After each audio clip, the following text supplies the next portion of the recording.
ये cell injury के बारे में। तो सेल इंजरी का मतलब होता है injury at the level of a cell. तो अगर कोई सेलुलर लेवल पे इंजरी होगी तो they ask you what is most common cause will be hypoxia. अब जब बॉडी में हाइपोक्सिया होगा तो understand this thing, it will lead to ischaemia.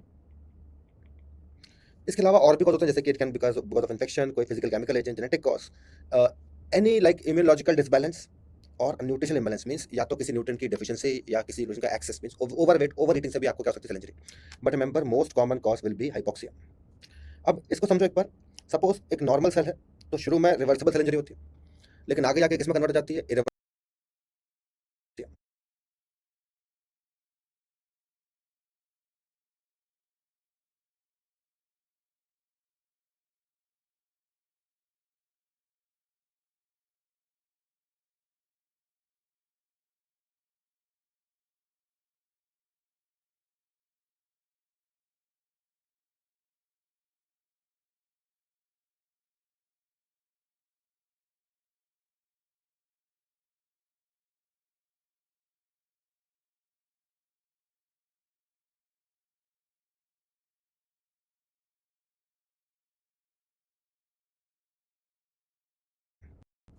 अब इसको समझो एक बार, सपोज एक नॉर्मल सेल है तो शुरू में रिवर्सिबल सेल इंजरी होती है, लेकिन आगे जाके किसमें कन्वर्ट हो जाती है, इरिवर्सिबल में। और रिवर्सिबल के दो टाइप्स होते हैं, नेक्रोसिस और एपोप्टोसिस। तो इस चीज को समझाने के लिए मैं आपको कैसे समझाऊं, उसको समझो एक बार कि सपोज जब कोई सेल इंजरी होती है तो सबसे पहले what body will try to do, body जो कोशिश करती है उसको बोलते हैं adaptation. Adaptation means in response to cell injury सबसे पहले बॉडी अडेप्ट करने की कोशिश करती है। अगर बॉडी अडेप्ट नहीं कर पाई, अगर बॉडी फेल हो गई, if body fail to adapt then it will cause RCI. RCI means reversible cell injury. और अगर ये आरसीआई चलती रही, if this reversible injury if it persist then this will cause IRCI. IRCI means irreversible cell injury। और irreversible cell injury के दो types होते हैं, एक हो गया नेक्रोसिस, दूसरा हिपोप्टोसिस। तो अंडरस्टैंड दिस थिंग, आपसे क्या क्या सवाल पूछते हैं, तो आपसे क्वेश्चन पूछते हैं most common cause of cell injury, तो आंसर क्या होगा, इसका आंसर होगा हाइपोक्सिया। और हाइपोक्सिया के बाद second most common cause will B infection. अब इसको समझो, सपोज बॉडी में ऑक्सीजन की कमी हुई, तो ऐसे कौन से बॉडी के सेल्स हैं जिनको अगर ऑक्सीजन ना मिले तो उनकी डेथ हो जाती है। So they ask you this question like cells most sensitive to hypoxia, cells most sensitive to hypoxia means ऐसे कौन से सेल्स हैं जिनको अगर ऑक्सीजन ना मिले तो कुछ ही मिनट में उनकी डेथ हो जाती है। So answer for this question will be neurons. Neurons means your brain cells. And after brain cells, neurons के बाद सेकंड मोस्ट कॉमन और second most susceptible cells to hypoxia, these are your cardiac cells. इसको समझो एक बार, अगर आपकी brain को oxygen नहीं मिल रहा तो 3 से 5 मिनट में उसकी डेथ हो जाती है। और अगर आपके कार्डियक सेल्स को ऑक्सीजन नहीं मिल रहा तो 30 मिनट्स में उनकी डेथ हो जाती है। So understand this thing, what they ask you a question survival time. So survival time, so this is not exam question, survival time of brain cells without oxygen, तो कैसे याद रखोगे, 3 minutes, 30 minutes, simple. So survival time of cardiac cells 30 minutes, brain cells 3 minutes. अब इसको समझो कि कुछ sales ऐसे भी होते हैं जिनको कुछ भी नहीं होगा, तो इसको समझो एक बार, what are these cells, nothing will happen to them. तो they ask you question cells most sensitive to hypoxia, these are your neurons. तो ऐसे कौन से सेल्स हैं जिनको कुछ भी नहीं होगा, तो these cells nothing will happen to them, these cells are your fibroblast. So fibroblast means these are most resistant to hypoxia. Now what they ask you question on adaptation. So adaptation means adjustment in real life, means real life में cell कैसे adjust करता है, तो इसको समझते हैं।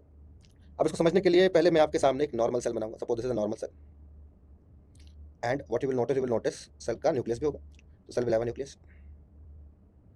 सो adaptation means body is trying to adapt. So basically what is happening with the body, understand this thing, suppose let me say this is normal cell, तो अब आप क्या देख रहे हो, what is happening to the cell, क्या दिख रहा है आपको, व्हाट यू कैन नोटिस कि इसका साइज थोड़ा बड़ा हो गया। Just we are going with very simple language. तो first adaptation what I will say, size increase, size increase. अगर मैं बोलूं व्हाट एल्स कैन हैपन, तो अब आप देख सकते हो कि क्या हो रहा है, साइज छोटा हो गया। तो साइज छोटा हो गया मींस आई कैन से साइज डिक्रीज। अब देखो साइज उतना ही है, साइज आई कैन से size is almost the same, but what you can सी, आप देख सकते हो कि उसका नंबर बढ़ गया। सो व्हाट आई विल से दिस, नंबर इंक्रीज, नंबर बढ़ गया। अब देखो फिर से साइज उतना ही है, लेकिन नंबर कम हो गया तो number decrease. And then I can say पूरी की पूरी शेप बदल जाए। जब पूरी की पूरी शेप बदल जाए, सेल की पूरी शेप चेंज हो गई, तो इसको हम बोलते क्या है, shape change. Shape change. So these are the different types of adaptation.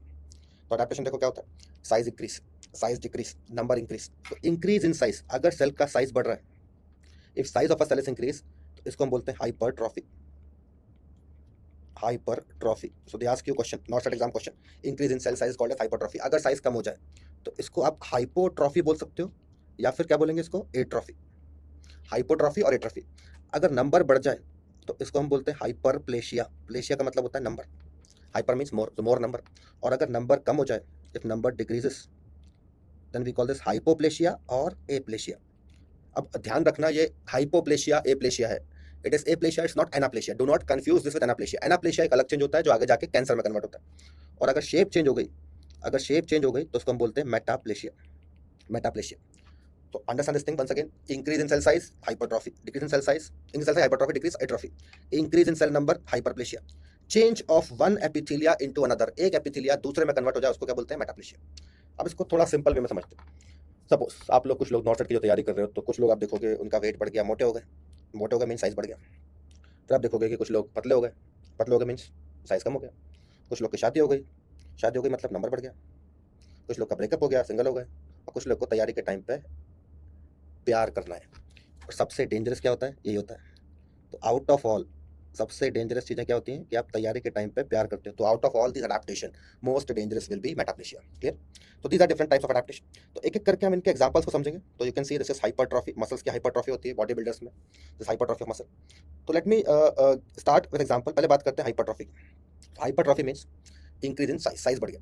अब साइज कब बढ़ता है, एक तो बॉडी बिल्डिंग करने से, जिम करने से साइज बढ़ता है, means it is commonly seen due to gymming. तो जब आप बॉडी बिल्डिंग करते हो, आपके बाइसेप्स ट्राइसेप्स का साइज बढ़ता है। Is it normal? Answer is yes, absolutely normal. Then अब इसको समझो कि प्यूबर्टी के दौरान फीमेल में ब्रेस्ट का साइज बढ़ता है, तो that is breast size will increase at puberty. Similarly pregnancy के टाइम पे यूट्रस का साइज बढ़ता है, you will C uterus size will increase. अब इसको देखो, ये तीनों चीजें नॉर्मल है, इट्स एब्सोल्युटली नॉर्मल कंडीशन। तो इसको हम बोलते हैं physiological. So these are physiological example of hypertrophy, these are physiological. तो what are these are physiological example. तो व्हाट इज पैथोलॉजिकल एग्जांपल, इसको समझो एक बार।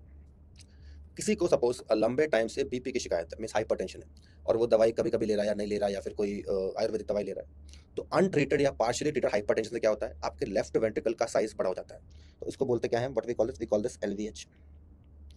और धीरे धीरे करके LVH can convert into RVH. RVH means right ventricle hypertrophy. और एलवीएच जनरली कब होगा, जब किसी पेशेंट का आप देखोगे is not taking medication of hypertension, और इसको काफी लंबे टाइम से hypertension means it is seen due to hypertension. Hypertension short में बोलते हैं एचटीएम। तो ये जो दो मैंने आपके सामने लिखे, these are which example, these are pathological example, these are pathological example. तो एक पढ़े थे हमने फिजियोलॉजिकल, दूसरे पैथोलॉजिकल।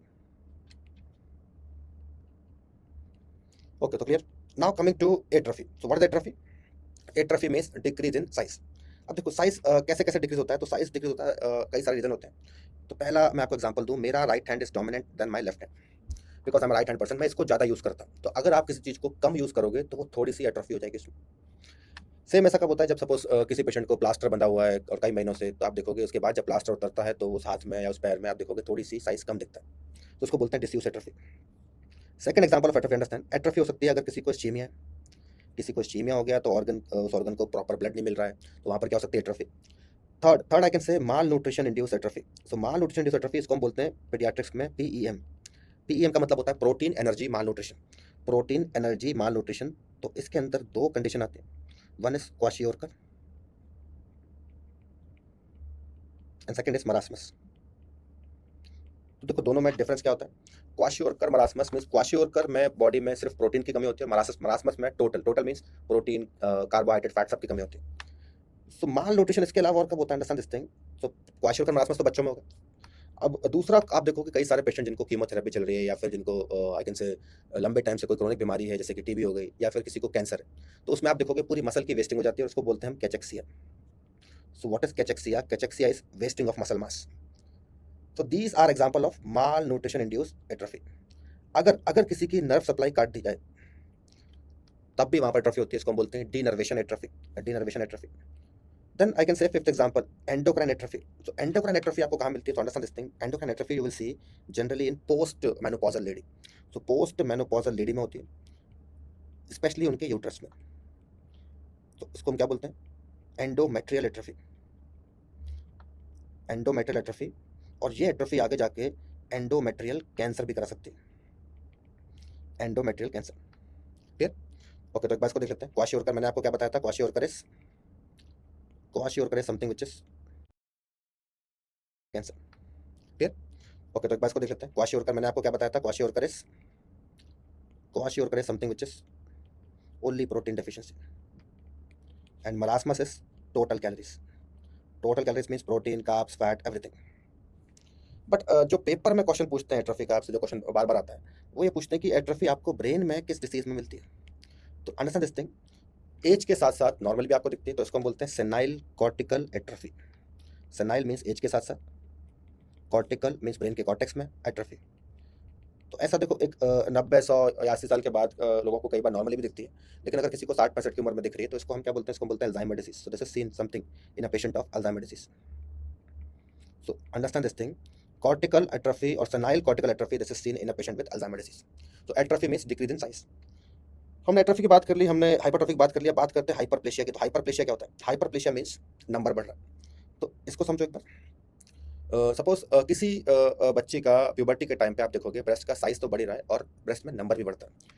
तो breast is an example of both hypertrophy as well as hyperplasia. Similarly I can say ऐसे ही यूट्रस का प्रेगनेंसी के दौरान साइज के साथ साथ नंबर भी बढ़ता है। So uterus is also an example of hypertrophy and hyperplasia. तो ये आज क्यों क्या क्वेश्चन पूछते हैं? Both hypertrophy and hyperplasia they are seen in breast and uterus. अब इन दोनों के अलावा where else you will see hyperplasia? इसको समझो। So these two, ये जो दो मैंने आपको बताया, these are physiological example of hyperplasia. So breast का नंबर बढ़ना और यूट्रस का नंबर बढ़ना फिजियोलॉजिकल। पैथोलॉजिकल हाइपरप्लेशिया आपको कहाँ मिलता है? तो पैथोलॉजिकल हाइपरप्लेशिया आपको कब मिलता है? कंडीशन में, इसको हम बोलते हैं BPH. BPH means benign prostate hyperplasia, BPH. और अगर मैं बोलूँ दूसरा, that is your endometrial hyperplasia, endometrial hyperplasia, BPH, endometrial hyperplasia. अब इसको देखो, these two are example of pathological hyperplasia. अब इसको समझो एक बार, तो let me just explain this here. This is BPH. BPH means benign prostate hyperplasia and this is endometrial hyperplasia. तो अभी थोड़ी देर पहले मैंने आपको बताया था एंडोमेट्रियल एट्रोफी, और अब मैं आपको बता रहा हूँ एंडोमेट्रियल हाइपरप्लेशिया। तो देखो, एंडोमेट्रियल हाइपरप्लेशिया आगे जाके किस में कन्वर्ट हो जाता है? It will convert into endometrial cancer, it will convert into endometrial cancer. ऐसे अब मुझे बताओ, बीपीएच आगे जाके किस में कन्वर्ट होगा? Benign prostate hyperplasia. तो बीपीएच किस में कन्वर्ट होगा? BPH will convert into none, no, BPH is benign. Endometrial hyperplasia आगे जाके एंडोमेट्रियल कैंसर में कन्वर्ट होगा, लेकिन बीपीएच किसी कैंसर में कन्वर्ट नहीं होता। BPH is an absolutely benign condition. Last example hyperplasia का समझते हैं। सपोज आपके पास एक पेशेंट है, उसका लीवर खराब हो गया, तो आपने क्या किया? एक थंब साइज का लीवर आप उसके रिलेटिव से लोगे and you will donate this to patient. तो धीरे धीरे आप देखोगे, slowly slowly you will see this will make a totally new liver, एक नया लीवर बना देगा। तो आपने क्या लिया था? आपने इतना सा लिया था और इसने पूरा क्या बना दिया? पूरा लीवर बना दिया। तो इसको हम क्या बोलते हैं? We call this liver transplant. मैं ट्रांसप्लांट को शॉर्ट में लिख रहा हूँ टीएक्स। तो एक तो हमने पढ़ा था hyperplasia, that was physiological in breast uterus. दूसरा क्या है? पैथोलॉजिकल। पैथोलॉजिकल, और आई कैन से इसको हम हार्मोनल भी बोल सकते हैं, because it is due to hormone, because it is due to hormonal. Because देखो, BPH due to male hormone, इसको बोलते हैं DHT, and endometrial hyperplasia due to female hormone. तो इसको जो लीवर ट्रांसप्लांट जो हो रहा है, इसको हम क्या बोलेंगे? इसको बोलते हैं compensatory hyperplasia. Why compensatory? Because देखो, नॉर्मली लीवर सेल्स कैसे होते हैं? दे आर स्टेबल सेल्स, ऐसे वो डिवाइड नहीं करते, लेकिन जब कंडीशंस एक्सट्रीम आ गई तब उनको डिवाइड करना पड़ता है। तो इसको बोलते हैं compensatory hyperplasia. Coming to last thing, that is metaplasia. तो metaplasia is what? It is change of one epithelia into another. अब आपसे क्वेश्चन पूछते हैं कि मेटाप्लेशिया क्यों होता है? सो मेटाप्लेशिया की अगर मैं आपको डेफिनेशन बताऊं, it is change of one epithelia into another, change of one epithelia into another. अब ये आपसे पूछते हैं वाई, क्यों? ऐसा क्यों? ऐसा बदलाव क्यों? बिकॉज याद रखो कि जो नया एपिथेलिया बनता है वो स्ट्रेस को बेहतर संभालता है कंपेयर टू पुराना epithelia. Why? Because new tissue, new tissue handles stress better than previous tissue. New tissue it can handle stress better than previous tissue, because जो नया एपिथेलिया है वो स्ट्रेस को अच्छे से हैंडल कर रहा है।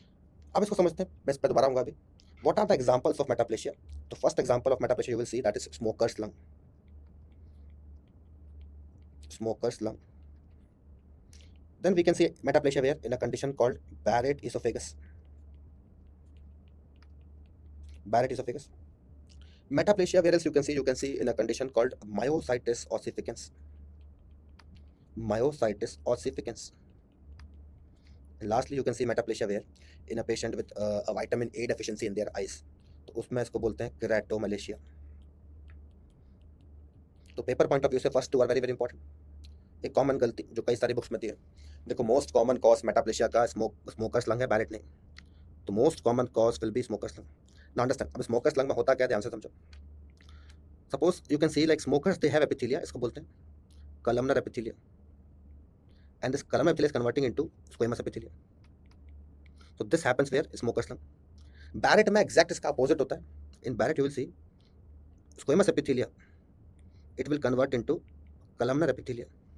अब ये कलमनर एपिथेलिया थोड़ा सा स्पेशल है। थोड़ा सा स्पेशल क्यों है? बिकॉज यहाँ पर क्या होते हैं, goblet cells. Here you will find goblet cells, और इसको हम बोलते क्या, इसको हम बोलते हैं intestinal type. We call this as intestinal type of metaplasia. तो इसको पहले समझो एक बार। पहली बार जब तुमने सिगरेट पी थी तब खांसी आई थी, तुम बोलोगे हाँ। तो अभी खांसी आती है? नहीं आती। अभी खांसी क्यों नहीं आती? बिकॉज जो नया टिश्यू बना है वो स्ट्रेस को अच्छे से हैंडल कर रहा है। ऐसे ही पहली बार जब शराब पी थी तो गले में जलन हुई थी, अभी तो पूरी बॉटल कटक जाते हो। क्यों? बिकॉज अभी कोई जलन नहीं होती, because new tissue is handling stress better than previous tissue. तो this is about metaplasia. So these are the different examples of adaptation. अब आपसे क्वेश्चन क्या पूछते हैं, इसको समझो एक बार। कि एक तो कौन से ऑर्गन है जिसमें बोथ हाइपरट्रॉफी एंड हाइपरप्लेशिया होता है? So understand this thing, gravid, uterus and breast. Gravid, uterus, breast. अगर मैं आपसे पूछूं हाइपरट्रॉफी ज़्यादा किस में है, तो यूट्रस में। हाइपरप्लेशिया ज़्यादा किस में? ब्रेस्ट में। Hyperplasia is more in breast. तो ये कभी कभी क्वेश्चन पूछते हैं कि ऐसे कौन कौन से दो ऑर्गन है जहाँ पर दोनों होते हैं, gravid, uterus as well as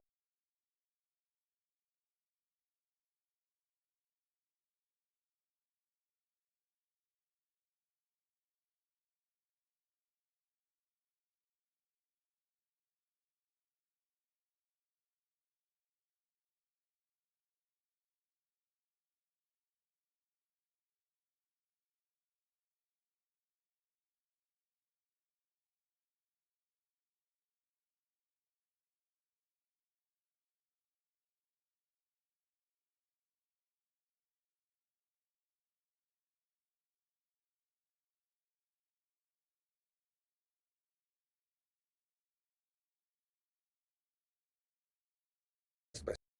So these are examples of both hypertrophy as well as hyperplasia. Okay, अब देखो यहाँ पर मैंने आपको बताया था एंडोमेट्रियल एट्रोफी, तो let me highlight this first. Endometrial atrophy and this is converting into endometrial cancer. Then मैंने आपको बताया एंडोमेट्रियल हाइपरप्लेशिया, ये भी किसमें कन्वर्ट हो रहा है? कैंसर में। तो याद रखना both endometrial atrophy and endometrial hyperplasia they both can cause cancer. अब आप कैसे डिफरेंशिएट करोगे? किसी पेशेंट को पहले हाइपरप्लेशिया हो रहा है, किसी पेशेंट को पहले एट्रोफी हो रही है, सिंपल। अब इसको समझो, there is a protein, this protein is called ubiquitin. तो अगर मैं आपसे पूछूं लाइक एट्रोफी क्या हो रहा है, किसी पेशेंट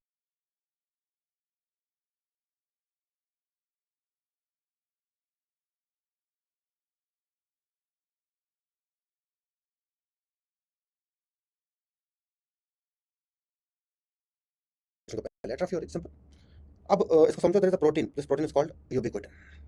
तो अगर मैं आपसे पूछूं like atrophy, atrophy means decrease in size. Atrophy क्यों होती है? तो why atrophy occur? So atrophy occur because of two reason. पहला रीजन होता है there is a protein called ubiquitin. Ubiquitin क्या करती है? ये protein ubiquitin this will merge with proteasome, और आगे जाके क्या बनाते हैं? फैगोलाइसोसोम। तो इसको हम बोलते हैं ubiquitin proteasome degradation. Ubiquitin proteasome degradation. So atrophy occur because of first thing called ubiquitin proteasome degradation. Second is कभी कभी क्या होता है, सेल खुद को ही खा जाता है, and when cell start eating themself, उसको बोलते हैं autophagy. So autophagy means cell eats themself, तो सेल खुद को ही खा जाता है। तो atrophy occur because of two reasons. First is ubiquitin proteasome degradation, and second will be autophagy. And we have a marker called LC3. This is a marker for autophagy. एनाप्लेशिया को मैं detail में discuss करूंगा in chapter of नियोप्लेशिया, जहां हम detail पढ़ेंगे। Just remember एनाप्लेशिया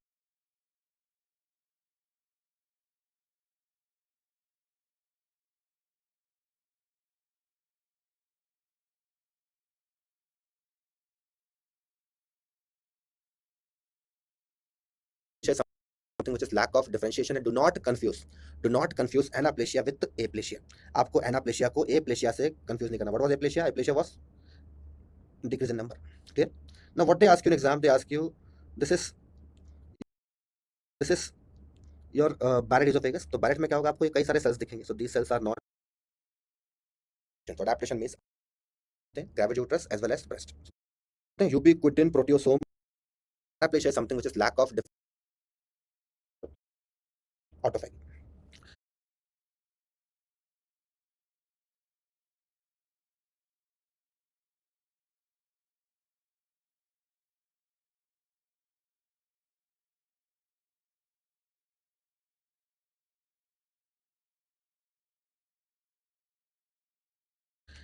एनाप्लेशिया को मैं detail में डिस्कस करूंगा इन चैप्टर ऑफ नियोप्लेशिया, जहां हम डिटेल पढ़ेंगे. Just remember, anaplasia is something which is lack of differentiation, and do not confuse anaplasia with aplasia. आपको एनाप्लेशिया को एप्लेशिया से कंफ्यूज नहीं करना. What was aplasia? Aplasia was decrease in number. Clear? Now what they ask you in exam, they ask you this is your Barrett oesophagus. तो Barrett में क्या होगा, आपको कई सारे सेल्स दिखेंगे. So these cells are not clearly visible. तो इनको देखने के लिए we need a stain. That stain is called Alcian blue. तो अगर आप देखो एल्शियन ब्लू डाई डालोगे तो आपको ये सेल्स अच्छे से दिख जाएंगे. तो we have which stain? Alcian blue. अब बैरेट विल कन्वर्ट इनटू, अब देखो बैरेट है क्या? बैरेट मैंने आपको क्या बताया था, squamous epithelia. It is converting into intestinal type of columnar epithelia. Why we call this intestinal type of columnar?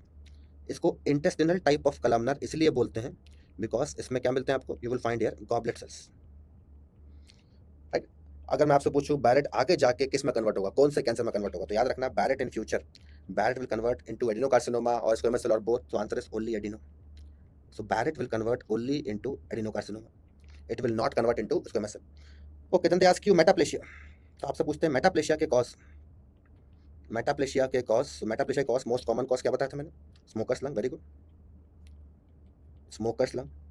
And most specific cause of metaplasia will be Barrett's. और मेटाप्लेशिया क्यों होता है? Why? Because new tissue is handling stress better than previous tissue. Is it reversible? क्या reversible होता है? Answer is yes, but it will take time. But it can be. New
and most specific cause of metaplasia will be Barrett's.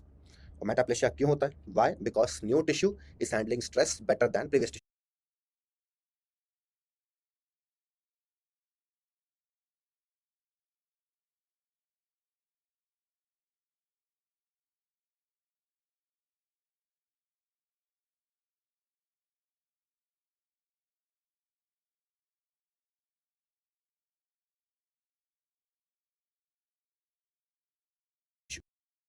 Is it reversible?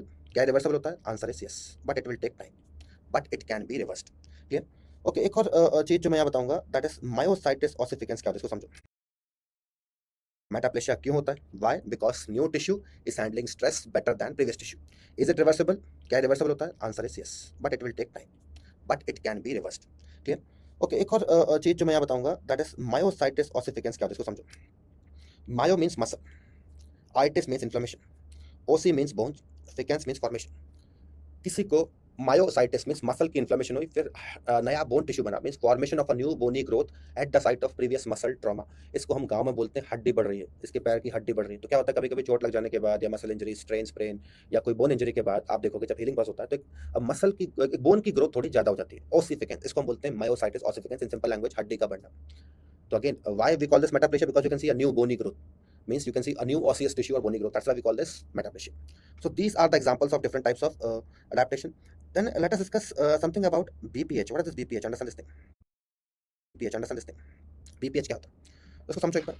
BPH means benign prostate hyperplasia. देखो mail body में एक hormone होता है, इसको बोलते हैं testosterone, और testosterone as के साथ साथ किसमें कन्वर्ट हो जाता है, DHT में. DHT means dihydrotestosterone. So DHT I can से this is most potent form of testosterone. ये टेस्टोस्टेरोन का सबसे पोटेंट फॉर्म है. और ये कन्वर्जन कैसे होता है, ये कन्वर्जन एज के साथ साथ होता है. अब इसको समझो, इस कन्वर्जन कराने के लिए we need an enzyme. Enzyme का नाम होता है 5 अल्फा रिडक्टेस. 5 alpha reductase. अब इसको देखो, अब ये DHT आपकी बॉडी में कुछ ना कुछ बदलाव लाएगा. So what will be the changes you will C with DHT. तो पहला चेंज आप देखोगे, DHT की वजह से प्रोस्टेट का नंबर बढ़ेगा. प्रोस्टेट का नंबर बढ़ेगा तो उसका थोड़ा सा साइज ही बढ़ेगा. तभी कभी कभी इसको BPH को बेनाइन प्रोस्टेट हाइपरट्रॉफी बोलते हैं. दूसरा चेंज आप देखोगे DHT की वजह से, आप देखोगे कि decrease in scalp hair. DHT की वजह से सर के बाल चले जाते हैं वाले. Because of DHT you will see there is increase in unusual body hair. So DHT की वजह से कंधे पे बाल आ रहे हैं, नाक से ज़्यादा बाल आ रहे हैं, जहाँ से बाल नहीं आने चाहिए वहाँ से बाल आ रहे हैं. और लास्टली आई कैन से this DHT this will also increase your sexual desire. Sexual desire लिखा है मैंने, स्टेमिना नहीं. तो एज के साथ साथ आदमी की डिजायर भी बढ़ती है. So understand this thing. This why आपने देखा होगा कई बार बूढ़े बूढ़े अंकल छोटी छोटी लड़कियों को उतारते हैं, क्यों उतारते हैं, बिकॉज DHT ज़्यादा है. So understand this thing. तो DHT समथिंग. सो अगर आप देखोगे कि मैं क्या कर सकता हूँ उसमें, BPH में पेशेंट को क्या सिम्टम होते हैं. BPH में देखो एक सिम्टम तो ये हो रहे हैं कि जब आपका प्रोस्टेट का साइज बढ़ेगा, तो आप देखो whenever you see prostate size will increase, तो प्रोस्टेट जब बढ़ेगा तो वो यूरिथ्रा को कंप्रेस करेगा. तो क्या होगा, पेशेंट को सिम्टम्स होंगे. इस सिम्टम को आप याद रखते हो by mnemonic, high fun, hesitancy of urine. एक बाबा जी होंगे 60 साल के, उनको रात को बार बार यूरिन आएगा. इंटर कभी कभी बोलेंगे यूरिन मेरा करने के बाद भी मुझे फीलिंग नहीं आ रही कि पूरा हुआ है, थोड़ा चड्डी में छूट जा रहा है. Nocturia, urgency to urinate. So these are the symptoms that we see in BPH. तो अगर इन बाबा जी को आपकी दो परेशानी है, तो एक तो देखो क्या करोगे, मैं छूट जा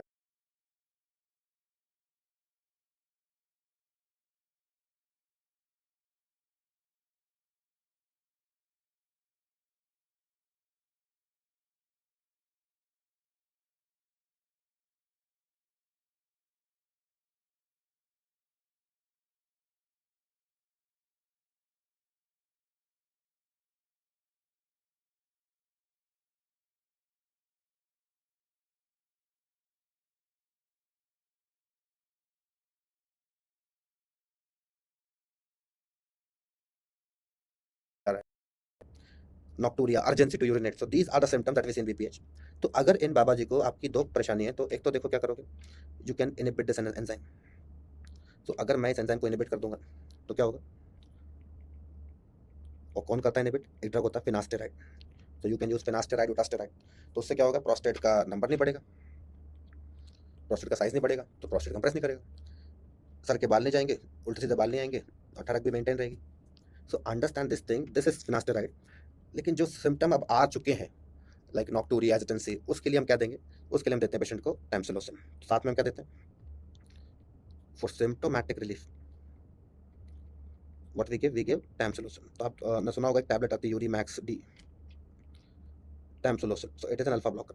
तो we give combination of tamsulosin and finasteride.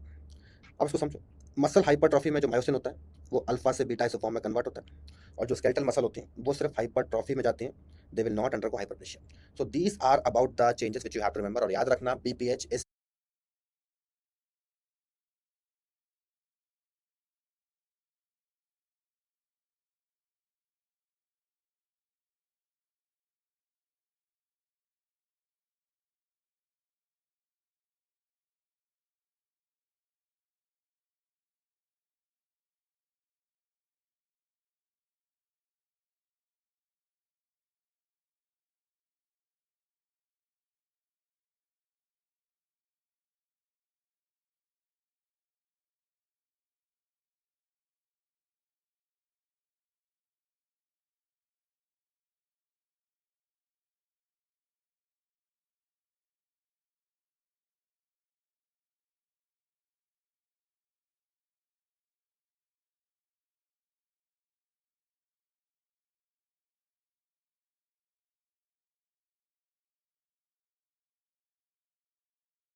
9, BPH will not convert into any cancer. Clear? So this is about your a general introduction of silent. Now we'll talk about apoptosis, necrosis, and their mechanism in detail. Thank you so much.